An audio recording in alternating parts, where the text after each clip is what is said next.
हरे कृष्णा। आज होली है और आज होली का दहन है। कल खेलने की होली है जिसे धूलिवंदन कहते हैं। लेकिन और एक विशेष प्रोग्राम है जो बहुत ही महत्वपूर्ण उत्सव है, जो है गौर पूर्णिमा। तो हम सब यहाँ पे आज होली दहन क्या है, जो होली है धूलिवंदन, खेलने की होली है, क्यों मनाई जाती है, और गौर पूर्णिमा जो महामहोत्सव है उसका महत्व क्या है, ये जानने के लिए हम यहाँ पे इकट्ठा हुए हैं। और हम आज जो हमारी संस्कृति है वही एक उत्सव, एक फेस्टिवल के रूप में हम मनाते हैं, और उसका एक क्रिया है, एक कृति है जिसके द्वारा वो हम उद्देश्य हासिल करना चाहते हैं। लेकिन हम आज आधुनिक संस्कृति में हम हमारे जीवन में जो हम इतने त्रस्त है, तो हम ये त्योहार जो है बस रिलैक्सेशन के लिए, कुछ चेंज और कुछ मौज मस्ती के लिए, ये हम सिर्फ वो जो क्रिया है जो हम साध्य कर नहीं पा रहे क्योंकि उद्देश्य जो है पीछे हो रहा है। तो क्या है उद्देश्य, जो है संस्कृति हमारी, तो ये उद्देश्य शास्त्र के ऊपर आधारित है। और हमारी भारतीय जो संस्कृति है वो शास्त्र के आधार पर है। हर जो उत्सव और फेस्टिवल का सबसे जरूरी है उद्देश्य। और अगर हमारा केंद्र बिंदु है, अगर हम सही उद्देश्य समझ के वो भाव में अगर जो क्रिया है, जो रीति रिवाज है, वो अगर करते हैं, तो सही में उसका हमें सही रूप से आनंद, और सबसे जरूरी है उसका जो सही फल है वो हमें मिलेगा। तो क्या है उद्देश्य और क्या है सही रीति रिवाज, होली दहन और होली जो धूलिवंदन कहते हैं, उसके बारे में आज हम यहाँ पे चर्चा करेंगे। और सर्वप्रथम हम ये संस्कृति है जो हमारे वेद पुराणों में दी है, और इसलिए हम जो गुरु है जिन्होंने ये वेद संस्कृति शास्त्रों का प्रमाण दिया है, उनके प्रसन्न के लिए, भगवान के प्रसन्न के लिए हम शुरू में भगवान के प्रसन्न के लिए और गुरु के प्रसन्न के लिए प्रार्थना करके हम उनके चरणों में ये आशीर्वाद प्राप्त करेंगे कि सही जो हमारा ज्ञान है वो हमें प्राप्त हो। ओम अज्ञानतिमिरान्धस्य ज्ञानाञ्जनशलाकया चक्षुरुन्मिलितं येन तस्मै श्री गुरवे नमः। नमो ओम विष्णुपदाय कृष्णपृष्ठाय भूतले श्रीमते भक्तिवेदांत स्वामी इति नामिने। नमस्ते सरस्वती देवे गौरवाणी प्रचारिणे निर्विशेष शून्यवादी पाश्चात्य देशतारिणे।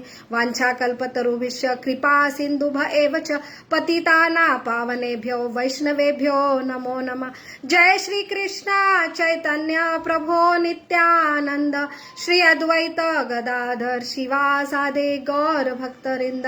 हरे कृष्णा कृष्ण कृष्ण हरे हरे, हरे राम राम राम हरे हरे। मूकं करोति वाचालं पंगुं लंघते गिरिं यत्कृपातमहं वन्दे श्री गुरु दीनतारिणं परमानंद माधवं श्री चैतन्यम ईश्वरम। हरे कृष्णा।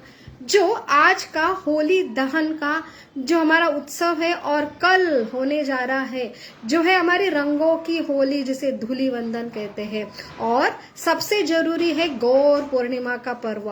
तो ये तीनों भी पर्व क्या क्या महत्व है और इसके पीछे कुछ शास्त्रीय प्रमाण हैं, तो ये समझने का प्रयास करेंगे हम अपने शास्त्र, जो वैदिक शास्त्र है उसके आधार पर, जो सही में हमें एक मनुष्य के जो कल्याण हेतु ये सारे रीति रिवाज आते हैं। तो रीति रिवाज ये रिचुअल्स कहते हैं, और इसके पीछे एक उद्देश्य है, उसे स्पिरिचुअलिटी कहते हैं। और अगर बिना उद्देश्य से हम सिर्फ रीति रिवाज फॉलो करते हैं, तो हम सही में जो उद्देश्य है, जिसका एकमात्र ही जो सबसे बड़ा उद्देश्य है कि एक मनुष्य, एक एकात्म भावना है कि सारे मनुष्य जीव है और सब ये एक सृष्टि के घटक है, और यही एकात्म का भाव है।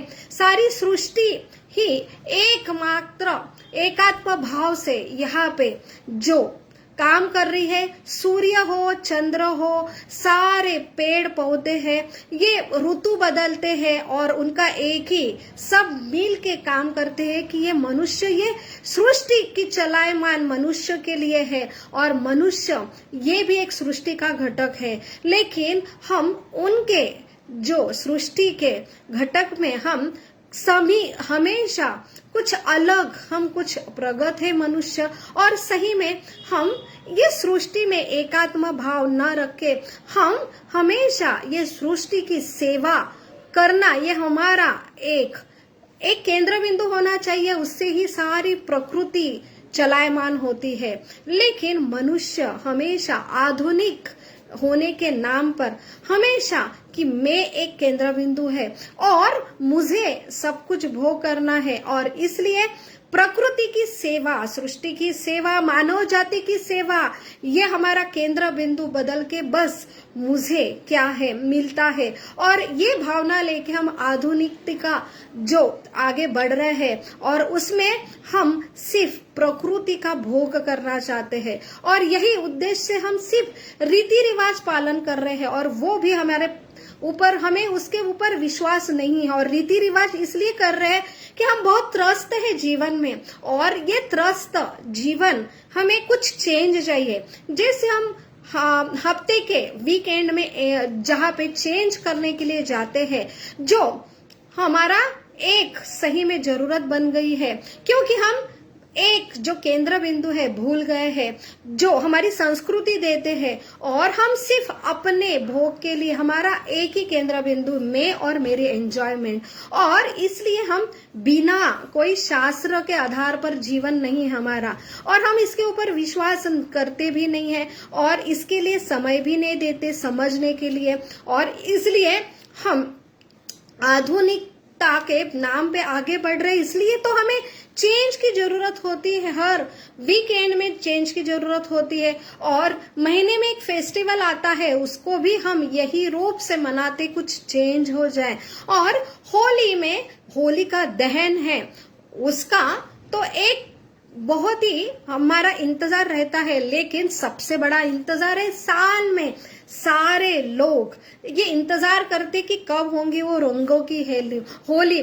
जो रंगों की होली में सब गेट टुगेदर होता है, और सबसे बड़ा मेन हमारा टारगेट रहता है कि हम मौज मस्ती करें, और सही में एकात्मता का भाव आने के लिए, और सारे जो हमारे अंदर एक दूसरे के प्रति मन मुटाव है वो मिटाने के लिए, और यही एक सारा समाज बिना कोई जाति धर्म का देखे, ये सारे लोग इकट्ठा आए और हमारा मन मिटाओ भुला के, ये सृष्टि में जो बदल होता है वसंत ऋतु में बदल होता है, और ये भाव लेके ही हमारा उद्देश्य मनुष्य जीवन, ये सृष्टि में जो बदल होते सारी सृष्टि सजती है, और अपने जो केंद्र बिंदु है भगवान को वो समर्पित होती है। वो एक ग्रेटिट्यूड भावना से कि सारा कुछ भगवान चला रहे हैं, और यही प्रथा लेके हमारी होली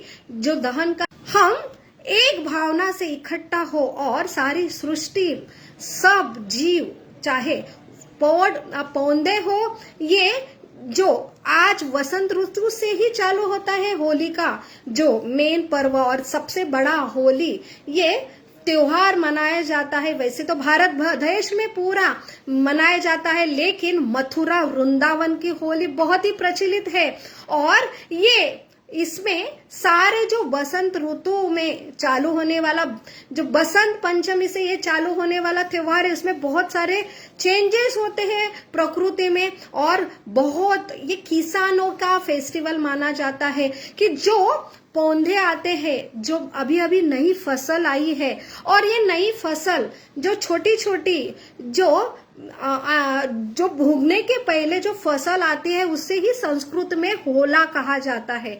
और ये होला अग्नि को अर्पण किया जाता है। क्यों? क्योंकि अग्नि ये भगवान का प्रतीक है और भगवान को ये किसान कृतज्ञता देते हैं। जो पहला हमारा जो खेत में जो फसल आई है वो भगवान आपकी वजह से आई है और इसके हकदार आप है और उसे अर्पण किया जाता है। और उसके पीछे और बहुत सारे भाव है, जैसे होला, ये जैसे हम फसल जो आती है चाहे वो गेहूं हो, ज्वारी हो, उसमें हरभरा हो, तो यहाँ पे तो इसमें जो हरभरा हम देखते यही सीजन में आता है, तो उसका जो अंदरूना जो दाना रहता है उसे प्रहलाद कहते हैं और बाहर का कवरिंग है। आज ये जो सारी फसल आती है वो सही में एक जो पहले स्थिति में आती है उसको भूंद के जो खाने की प्रथा है और अग्नि को अर्पण करने की प्रथा है, वो से होला जो संस्कृत में कहा जाता है। तो ये होली दहन उसके और एक उद्देश्य है कि भगवान को तो अर्पित करना है, लेकिन सारे जो नकारात्मक शक्ति है उसको जलाना है। नकारात्मक शक्ति को मिटा के सकारात्मक जो शक्ति है उनको आमंत्रण करना है। वो एक दूसरा होली दहन का पर्पस है। और तीसरा जो हमारे जो भागवतम में जो स्टोरी आती है सबसे बड़ा जो है प्रहलाद महाराज। ऐसा कौन होता है, कौन है हमारे भारतीय संस्कृति में जो प्रहलाद महाराज को नहीं जानते? तो प्रहलाद महाराज ऐसा शुद्ध भक्त है और हिरण्यकश्यप उनके पिता है। तो जब हम भगवान को भूलते हैं तो हम खुद भगवान बनने जाते हैं। तो हम हमारे पुत्र को भी नहीं देख पाते कि वो मेरा पुत्र है, वो 5 साल का बालक है। और एक जो भगवान के विरोधक है खुद भगवान बनना चाहते हैं और एक छोटा सा बालक है जो भगवान को समर्पित ऐसा शुद्ध भक्त है।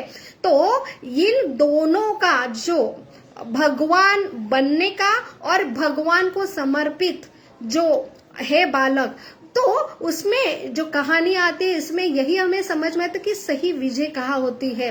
तो यहाँ पे नन्हा सा बालक 5 साल का और इतना बड़ा सम्राट हिरण्यकश्यप जो पिता है उन्होंने अपनी तपस्या करके ऐसा वरदान प्राप्त कर लिया देव देवता से। लेकिन हम अगर भगवान केंद्र बिंदु नहीं होते तो हमारे जीवन में कुछ भी उपलब्धियां अगर होती है तो हम कैसे मदमस्त हो जाते, अहंकारी होते और खुद भगवान की जगह लेना चाहते हैं। तो यहाँ पे जो हिरण्यकश्यपु है वो खुद भगवान बन रहा था और सब इतना बड़ा जो सृष्टि का सम्राट बन रहा था और एक छोटा सा बालक वो सिर्फ उसे नारद मुनि का कृपा छात्र मिला था, अपने जो माता के गोद में गर्भ में था। तो ऐसा ये संगत शुद्ध भक्ति का संगत प्राप्त हुआ। ये छोटा सा बालक ऐसे असुर कुल में जन्म लिया, लेकिन सही गर्भ का जो समय है वहां सही गुरु की कृपा और गुरु का संग मिला शुद्ध भक्तों का। और कैसे जो शुद्ध भक्त बना, जो शुद्ध भक्त का अर्थ है जो भगवान को अस्तित्व जानता है, सब जगह भगवान को देखता है, क्योंकि उसकी धारणा है कि मैं भगवान का अंश हूं और मुझे भगवान ने बनाया और सारी सृष्टि भगवान की है और मैं एक भगवान का अंश हूं, मैं एक भगवान के प्रसन्न के लिए ही मेरा एक अस्तित्व है। अगर ये हमारी हृदय में भावना होती है तो हम सब जगह भगवान देख पाते हैं। और ऐसे ये शुद्ध भक्तों को राखे कृष्ण मारे कौन, मारे कृष्ण राखे कौन, ये हमारे जो सबसे बड़ा लेसन हमें यहाँ पे हिरण्यकश्यप और प्रहलाद महाराज के कथन से समझता है।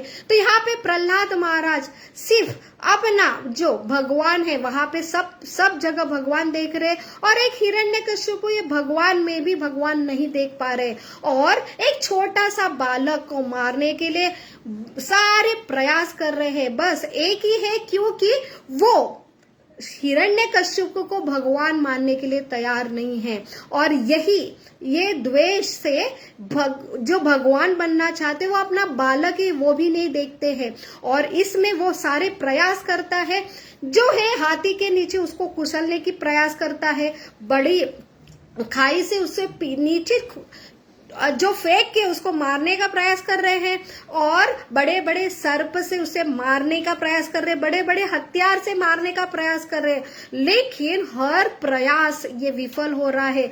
इसमें भी वो नहीं समझ रहा है कि जो सबसे बड़ी शक्ति है भगवान की वो उसके पीछे है, और जो अंधा हो चुका है कि कैसे प्रकृति के नियम, भगवान का जो अस्तित्व है अगर हम नहीं मानते हैं तो हम कैसे अंधे हो जाते हैं। और उसके बाद आखिरी में जो अपनी बहन है होलिका, जिसको वरदान मिला है कि वो अग्नि तत्व धारण करती है और जो भी उसके संपर्क में आता है वो जल जाता है, वो ऐसा वरदान प्राप्त किए होलिका को वो प्रहलाद महाराज को गोद में बिठाते हैं और अपने बुआ को देख के वो छोटा सा नन्हा सा बालक जो भगवत का प्रेम लिया है अपने हृदय में, बस उसे भगवान और भगवान का प्रेम और हमेशा भगवान का स्मरण, यही उसे मालूम है, यही उसका जीवन है और यही है सही योग। और ऐसा जो वरदान होलिका को प्राप्त हुआ है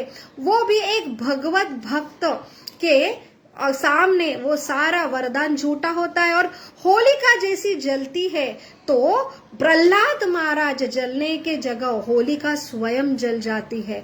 तो यहाँ पे हमें ये सबसे बड़ा लेसन हमारी संस्कृति देते हैं कि हमेशा हमें कृतज्ञ होना चाहिए और हमेशा हमारे मनुष्य जीवन में एक ही हमें सबसे बड़ा जो मनुष्य जीवन में ऐसी बुद्धि प्रदान की है कि कौन है हम, ये सृष्टि कैसे चल रही है, उसके पीछे विधाता कौन है, और हमेशा हमने कृतज्ञ होना चाहिए। और अगर ये भावना है हमारी तो हम उद्मत ना होके अंधे नहीं होते हैं और हमें सही दृष्टि प्रदान होती है। तो ऐसे हिरण्यकश्यपु ये होने के बाद भी उसकी मदमत्स्य हुई जो आंखें हैं वो उसे खुल नहीं पाती और ऐसा मदमत्स्य जो हिरण्यकश्यपु है, जो नरसिंह भगवान प्रकट होने पर भी उन्हें भगवान दिखने पर भी वो भगवान को मानने के लिए तैयार नहीं है, और ऐसा जो अभक्त है वो उनके सामने आखिर भगवान मृत्यु के रूप में आते हैं। तो यहाँ पे एक छोटे सा जो प्रहलाद है जो भक्त है और ये बड़ा सम्राट है जो भगवान का श्रेष्ठ का विरोधी है, ऐसे ये सबसे बड़ा लेसन आज हमें होलिका दहन से मिलता है। तो आज हम होलिका दहन बहुत उत्साह से मनाते हैं, लेकिन उसके पीछे जो है कि कैसे शुद्ध भक्त का भगवान ने रक्षण किया है और शुद्ध भक्ति जो सही में क्यों करनी चाहिए, भगवान की भक्ति जो हमारे शास्त्र कहते हैं कि भगवान ऐसे नहीं कहते हैं कि सब काम धंधा छोड़ के मुझे भजो, और ये भगवान भजने का, भक्त बनने का जो सही उद्देश्य है कि हम सारी सृष्टि के घटक है और सृष्टि का घटक जैसे शरीर चलता है वैसे सारे चलने के पीछे एक केंद्र बिंदु रहता है, और वो जो केंद्र बिंदु है उससे अगर हम संलग्न होते हैं तो सही रूप से जो है हमारी जो प्रकृति है या शरीर है वो चलने का, जो कोई भी मशीन हो उसके लिए अगर केंद्र बिंदु से सारे अंशी से अगर सम्मिलित होती है और वो एकात्मा भाव से अगर कार्यरत होते हैं तो वो सही कार्य फलित होता है। वही एक भाव है कि हम सब जगह भगवान हैं, नहीं देख पाते, हर जीव में भगवान है, हर अणु रेणु में भगवान है, लेकिन उन तक हमको पहुंचना और हमेशा उनके कांटेक्ट में रहना पॉसिबल नहीं है। इसलिए भगवान अलग अलग मूर्ति के रूप में आते हैं, चाहे वो अग्नि देवता है तो यहाँ पे अग्नि की पूजा की जाती, वो भी भगवान ही है। तो हमें हमारे जो पूर्वज है या हमारे दादी है, नाना है, वो हमेशा हमें भी याद है कि कुछ भी घर में भोजन पकता है तो प्रथम हम अग्नि को अर्पण करते हैं, क्योंकि ये हक पहले भगवान का है, क्योंकि भगवान की वजह से हमें मिला है। और आधुनिकता अगर भगवत्ता की श्रेष्ठता निकाल देते, ये मनुष्य ने बनाया, ये अनाज कहाँ से आया, किसान ने मेहनत की, हमने पैसे दे के खरीदा है, तो ये भावना आती है। लेकिन सही में ये सृष्टि के पीछे किसका हक है, ये पानी बनाने के पीछे किसका हक है, और सारा जो रॉ मटेरियल है उसके पीछे भी किसी का, रचनाकार का हाथ है। अगर आप नहीं देख पाते तो अग्नि के रूप में भी तो हमने अर्पण करना चाहिए। यही है होली दहन का महत्व, और इसके पीछे बस एक ही है कि सही योग जो हम भूल जाते हैं, इसलिए ये त्योहार रूप में हमें याद दिलाने के लिए आते हैं कि हमने हमेशा हमारे केंद्र बिंदु को, भगवान को नहीं भूलना चाहिए। अगर हम भूल रहे हैं तो इसलिए आधुनिक जो प्रगत हम हो रहे हैं, तो हमारे जीवन में नित्य दिन में हमारा जो केंद्र बिंदु है वो चला गया है, और केंद्र बिंदु की जगह हम आए हैं। जो भगवत गीता में भोक्ताराम यज्ञ तपसा, तो हर जगह हम हमारे भोक्ता जो स्वामी है, भगवान है, जिनके वजह से सब मिलता है, उनको हमेशा हमें वो भावना में हमें सर की सारी क्रिया करनी चाहिए, उनको अर्पण करना चाहिए। वो हम सिर्फ मन से भी कर सकते हैं, लेकिन हमेशा उनका स्मरण होके हमेशा उनके भाव में हमने करते हुए करना चाहिए। यही एक भगवान साथ चाहते, अगर वो भाव है तो सही रूप से हम मद मत्सत नहीं होके, हमें सही स्वरूप क्या है, झूठा क्या है, वो उसका हमें ज्ञान होता है। तो यही भावना है हाँ सारे फेस्टिवल की। तो यहाँ पे होली दहन के बाद हमें जो नेक्स्ट दिन में हमारा दूसरा दिन आता है धूली वंदन। तो धूली का अर्थ ये व्रज की धूली है। तो ये सबसे बड़ा त्योहार है जो मथुरा में, वृंदावन में बनाया जाता है, और उसका सबसे बड़ा मेन है कि राधा कृष्ण के प्रसन्न के लिए होली खेली जाती है। और सबसे बड़ा है कि व्रजवासी ये राधा कृष्ण के प्रेमी है, वो उनके पद चिन्ह में चलने वाला, उनका जीवन ही राधा कृष्ण है। इसलिए वृंदावन में जाओ, मथुरा में जाओ, हर कोई चाहे टांगे वाला हो या कोई जाति का है, उसके जबान पे एक ही रहता है, राधे राधे। तो ये जो है उनका भाव है वो ऊंचे भाव में है, और इसलिए यहाँ पे रंगों की होली जो खेलने की प्रथा है, ये ऐसा बोला जाता है पुतना नाम की राक्षसी थी, उसकी जो भगवान ने वध किया, सिर्फ 3 दिन के भगवान थे, और दुष्ट जो कंस है वो जब आकाशवाणी सुनते हैं कि मेरी हत्या एक छोटे से बालक से होने वाली है, तो यह भी एक असुर जो भगवत्ता का, श्रेष्ठता का विरोधी है, वो एक छोटे बालक को मारने के लिए सारे प्लान कर रहा है। तो पुतना नाम की राक्षसी भगवान को मारने के लिए भेजते हैं कंस, और वहां पे भगवान बहुत ही आसानी से अपने जो विष लेके आई है पुतना, और ऐसे वो रूप बदल के माँ के रूप में आई है। ऐसे दूध पिलाते पिलाते छोटे से 3 दिन की कान्हा ने वो उसे जो उसकी सास जो है दूध के रूप में विष पिला रही थी, वो सास ही अंदर लेके ये परमात्मा ने, भगवान ने उसकी जो मेन हत्या करने का भाव से आई थी, उसका बस एक ही रूप देखा कि ये मेरी माँ के लिए सेवा करने के लिए आई, माँ के रूप में उसे, इसलिए बाह्य दृष्टि थी उसकी हत्या की, लेकिन अंतर्दृष्टि से उसका जो आत्मा था वो भगवत धाम अपनी माँ के धात्री के रूप में उन्होंने दिया। तो ऐसे ही भगवान है। तो भगवान के कनेक्शन में चाहे तुम सकारात्मक भाव से आओ, नकारात्मक भाव से आओ, तो भी भगवान हमें ऐसा कुछ सबसे श्रेष्ठ चीज देते, उसकी कल्पना भी हम नहीं कर सकते हैं। तो भगवान के कनेक्शन में हमेशा आना चाहिए, सही अनुकूल भाव से आना चाहिए। हम भगवान के अंश हैं, और भगवान जो हमारे पिता है, तो एक बालक या अंश पिता का एक ही जो रिलेशन रहता है सेवा का, वो भी प्रेममयी सेवा, और जहाँ पे स्वतंत्रता है और ऐसे प्रेममयी सेवा, यही एक योग कहलाता है। तो वो पुतना का जैसे दहन होता है, और उसके उल्लास में जो दूसरे दिन खेली जाती है होली, ये होली का त्योहार है। और जो बरसाना और गोकुल, यहाँ पे एक राधा का जो गांव है, और भगवान जहाँ रहते हैं नंद गांव, वहां का गांव है, उनके जो व्रजवासी है, तो 2 गांवों के बीच में जो गोपिया और ग्वाल बाल, ये राधा कृष्ण, ये उनका सबसे मेन उनके जीवन का जो उपलक्ष्य है। तो राधा और कृष्ण ये भोक्ताराम यज्ञ तपसा है। तो ये सही प्रेम भाव जो सही प्रेम है, जो हम भौतिक लेवल पे एक राधा कृष्ण को भौतिक शरीरधारी युवक और युवती देखते हैं, क्योंकि हम भगवान को ही समझते नहीं। हम शरीर है इसलिए उनको भी शरीर के रूप में देखते हैं। तो एक युवक और युवती का ये खेल है जो रंग लगाते हैं, और इसमें सबसे बड़ा है प्रेम का आदान प्रदान। तो प्रेम में और काम में यही अंतर है। प्रेम ये सबसे बड़ा सैक्रिफाइस है, जिसके लिए हम प्रेम करते हैं उसके लिए सब कुछ न्यौछावर करते हैं, उसके प्रसन्न के लिए हम कार्य करते हैं, उसे प्रेम कहते हैं। और वो एक शुद्ध शरीर के नहीं, वासना का नहीं, एक प्रेम जो प्रेममय सेवा है, एक समर्पण है, वो है सही प्रेम। और वही राधा कृष्ण का जो प्रेम भाव है, जो व्रजवासी जो होली खेलते हैं और हम जो खेलते हैं, हम सिर्फ शरीर समझते हैं, जो आत्मा परमात्मा को पहचानते नहीं। और हर जगह जब आत्मा परमात्मा नहीं रहता तो वहां सिर्फ रहता है मुझे चाहिए काम वासना, और वो काम वासना से शारीरिक लेवल पे हम सिर्फ मौज मस्ती करने के लिए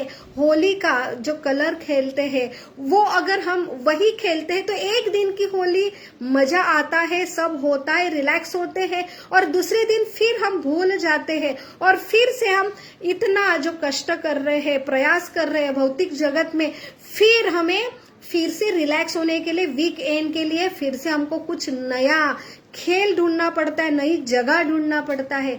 तो हफ्ते भर हम कमाते हैं और कष्ट करते हैं और एक दिन गमाते हैं, और हमारा ये क्यों हो रहा है? क्योंकि हमारा केंद्र बिंदु निकल गया है। तो हमें ये फेस्टिवल याद दिलाते हैं, अगर केंद्र बिंदु निकल गया है तो भगवान कौन है, हम कौन है। ये शारीरिक लेवल के बहुत ही अंदर जो स्पिरिचुअलिटी है, हम सोल है, जीवात्मा है, और एक सिर्फ शरीर है, बिना जीवात्मा की वस्तु है। तो उसे वो भाव जो प्रेम है एक दूसरे के प्रति, वो एक जीवात्मा में रहती है। और जीवात्मा में ये क्यों होता है? क्योंकि शरीर में एक अलग कुछ है, स्पिरिट, जिसे आत्मा, और वो है परमात्मा की वजह से। तो हमारा अस्तित्व ही ये परमात्मा के वजह से, वो चैतन्य है। और जहां पे हमारी वही एक विशेषता है कि हम एक लिविंग थिंग्स है। अगर हम नहीं मानते हैं, शास्त्रीय दृष्टिकोण से हम नहीं प्रगत है, तो भी ये फेस्टिवल के रूप में जो आता है, उसका जो उद्देश्य अगर सही रीति रिवाज और उद्देश्य पालन करें तो सही योग प्रस्थापित होती है। तो हम भगवान ने दिया हुआ ये प्रकृति है, और उसके कृतज्ञ के रूप में हम सारी कोई चीज भगवान के लिए करते हैं, तो सही हमें आनंद होता है। फिर हमें कोई बोर नहीं होता, रिलैक्सेशन के लिए जरूरत नहीं होती है, और हम हमेशा सिर्फ ये उत्साह, उमंग, जो आनंद हम एक दिन महसूस करते हैं, वो हमेशा हम नित्य क्रम से अगर यही भाव में स्थित होते तो वही उत्साह, उमंग हम 12 महीने भी अनुभव कर सकते हैं। तो गौर पूर्णिमा ये उत्सव यही हमें दर्शाता है कि गौरांग महाप्रभु जो भगवान है, जो कलयुग में आए लेकिन भगवान बन के नहीं, एक भक्त के रूप में, राधा कृष्ण, ये जो राधा भाव, जो दोनों राधा कृष्ण इकट्ठा होते तो गौरांग महाप्रभु जो 500 साल पहले जो कलकत्ता में नवद्वीप ने उनका जन्म हुआ है, ऐसे बंगाल देश में जो 500 साल पहले ही उनका जन्म हुआ। लेकिन वो कलयुग में क्यों आए? क्योंकि हम अपने शरीर भौतिक लेवल पे हम हैं, हमारे यहाँ कोई शुद्धता नहीं है, सत्यता नहीं है, दया नहीं है, तपस्या नहीं है, तो हम समझ ही नहीं आते कि अंदर स्पिरिट क्या है, भगवान क्या है। और ये राधा और कृष्ण, जो राधा तत्व है भगवान की हमेशा प्रेममयी सेवा का सबसे बड़ा तत्व है, तो राधा को इतना आनंद होता है जो कृष्ण को भी नहीं आता है। तो यही एक अंतर है आध्यात्मिक और भौतिक जगत में। तो भौतिक जगत में एक सेवक और सेव्य, जो सेव्य है स्वामी है और सेवक है, तो भौतिक जगत में सेवक स्वामी की सेवा करता है, लेकिन यहाँ पे स्वामी को आनंद होता है, स्वामी शोषण करने के भाव से सेवक से सेवा लेता है, और इसलिए हम त्रस्त होते हैं, क्योंकि हमारा मेन स्वरूप है सेवा करना, लेकिन हम सही स्वामी को भूल के सिर्फ भौतिक चेतना पे करते हैं। लेकिन सही सेवा का भाव जो हमारा है, जीव रे स्वरूप नित्य कृष्ण दास, जो हमारी स्पिरिचुअलिटी है, स्पिरिट है, तो यहाँ पे राधा आध्यात्मिक जगत में जो राधा का अर्थ है आराधना, वो हमेशा हम एक शक्ति है, एक राधा रानी की शक्ति के अंश है और हमारा इसलिए हम सेवा के बगैर नहीं रह सकते। लेकिन आध्यात्मिक स्वरूप की सेवा है कि जहां पे सेव्य स्वामी और सेवक जो है, सेवक अपने स्वामी की सेवा करता है तो उसे ज्यादा आनंद आता है, और सेवक और सेव्य जो स्वामी है उनका भाव रहता है कि स्वामी भी अपने सेवक को कितना आनंद दे, इसलिए होड़ में रहता है, और सेवक अपने स्वामी को कितना आनंद दे इसके होड़ में रहते हैं। तो दोनों की होड़ रहती है एक दूसरे को आनंद देने के लिए, लेकिन यहाँ सेवक विजयी होता है। और वही भाव भगवान देखते ये राधा गोपी ये गौल बाल व्रजवासी इतने आनंद रहते मेरे स्वामी मेरे सेवा में, मैं भी यह आनंद चखता हूँ। तो कलयुग में वो भगवान हम नहीं समझ सकते, अपने इंद्रियों से हमें जानने की हम कोशिश करते, इसलिए भगवान मनुष्य के रूप में राधा कृष्ण सुवर्ण कांति बन के आए, लेकिन भक्त के रूप में, इसलिए उन्हें सिर्फ हमें महान पुरुष ऐसा चैतन्य महाप्रभु के बारे में हम जानते हैं। वही रामकृष्ण हरि जिन्होंने मंत्र दिया, जो है हमारे तुकाराम महाराज, महाराष्ट्र के जो संत हो, उन्होंने हरिनाम संकीर्तन चालू किया, और वही एक हरिनाम संकीर्तन एक ही आज आधुनिक जगत का एक अमात्र आश्रय है, जिसके द्वारा हम ऐसे भगवान को, भगवान जो हम देख नहीं सकते अधोक्षक है, उनसे हम कनेक्शन स्थापित कर सकते हैं। वो है हरिनाम संकीर्तन से। वो हरिनाम संकीर्तन का युग धर्म का जो युग योगा, आज के युग का योगा प्रस्थापित करने के लिए स्वयं राधा कृष्ण जो है गौरांग महाप्रभु के रूप में आए, और उनका जो जन्मदिन है कल है, गौर पूर्णिमा के रूप में हम मनाते हैं, और यहाँ पे प्रेम का संदेश देने के लिए आए हैं कि कैसे ये राधा बहुत ही आनंद उठाती है भगवान के सेवा में, और वो चखने के लिए गौरांग महाप्रभु आते हैं। वो अपने उदाहरण से, जो भगवत गीता में भगवान ने 700 श्लोक दिए कि मनुष्य जीवन हमारे बुद्धि के परे है, इसलिए भगवान स्वयं अपने उदाहरण से सिखाने आते कि भगवत गीता का जो ज्ञान है वो हम हमारे जीवन में कैसे अनुभव करें। और इसलिए भगवान सिर्फ सिंपल विधि देने के लिए आते हैं। हरे कृष्णा कृष्ण कृष्ण हरे हरे, हरे राम राम राम हरे हरे। ये 16 अक्षरी महामंत्र जो भगवान ने खुद दिया है, और वो एक सबसे बड़ी विधि है आज के युग की, जो है युग धर्म। हम मेडिटेशन, ध्यान, तपस्या, व्रत और कर्मकांड नहीं कर सकते आज के युग में, इसलिए भगवान ने ही खुद आके, इसका संदर्भ सारे जो पुराण में है, भागवतम में मिलेगा।